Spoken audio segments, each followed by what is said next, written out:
ফেসবুকে follow button set করার জন্য আপনাদের প্রথমে আপনার নিজের ফেসবুক অ্যাপে যেতে হবে এবং সেখানে একটি আইডি লগ ইন করা থাকতে হবে। দেখুন এখানে আমার এই রবি হাসান এই আইডিটি লগ ইন করা আছে। এখন আপনি তো এখান থেকে বুঝতে পারতেছেন না যে এখানে ফলো বাটন অ্যাড আছে কিনা। তার জন্য ফলো বাটন অ্যাড আছে কি না এটা দেখার জন্য এই যেখানে 3 ডট আছে সাইটে প্রোফাইল এডিট প্রোফাইলের সাইটে একটা 3 ডট, এখানে চলে যাবেন। তারপর এখান থেকে এই যে ভিউএস নামে একটা অপশন আছে, যে আপনাদের দেখাই যে এরো চিহ্ন দিয়ে ভিউএসে চলে যাবেন। দেখেন এখানে আমার কি কি আছে, অ্যাড ফ্যান আছে, মেসেজ আছে অপশন, অ্যান্ড 3 ডট আছে। এখন এখানে আপনার অ্যাড ফ্যানের জায়গায় আপনি চাচ্ছেন ফলো বাটন সেট করার জন্য, এটার জন্য আপনাকে ব্যাকে আসতে হবে।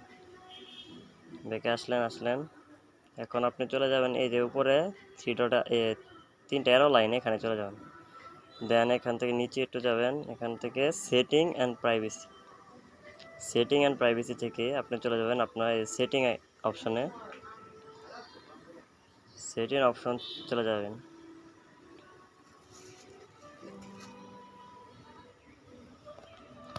তারপর দেখুন এখান থেকে যাবেন আপনি নিচে যাবেন, স্ক্রল করতে হাউ পিপল কন্ট্যাক্ট ইউ, এই যে এই অপশনটাই হাউ পিপল কন্ট্যাক্ট ইউ, এটাতে চলে যাবেন।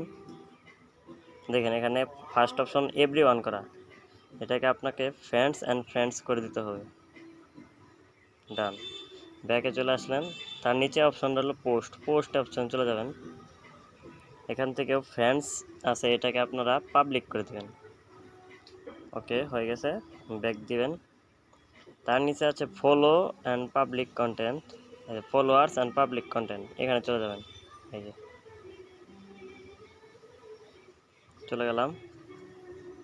ফার্স্ট অপশনে ফ্রেন্ডস করা, এটাকে আপনারা পাবলিক করে দেবেন। হয়ে গেছে। এখন আপনাদের দেখার পালা আমাদের ফলো বাটন অ্যাড হয়েছে কিনা। আবারই আপনারা চলে যাবেন আপনাদের আইডিতে, দেন 3 ডট এবং ভিউএস।